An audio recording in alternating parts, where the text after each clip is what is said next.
guys, and today let me do a quick review of the pen that I got for my A7 binder.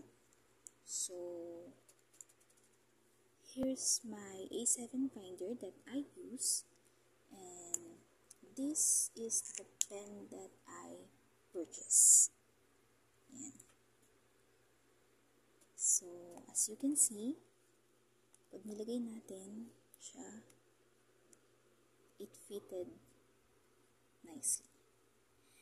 Yan. Sakto siya doon para sa A7 ko.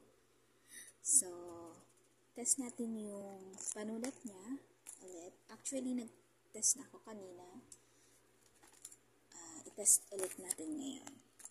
Okay. So, here it is.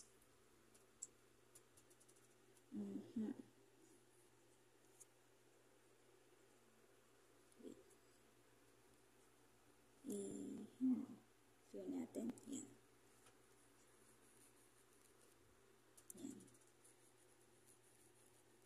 Yan. Yan. So, maganda siyang isulat.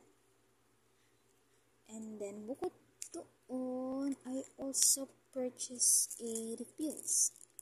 So, ayan siya. So, if ever na maubusan ako ng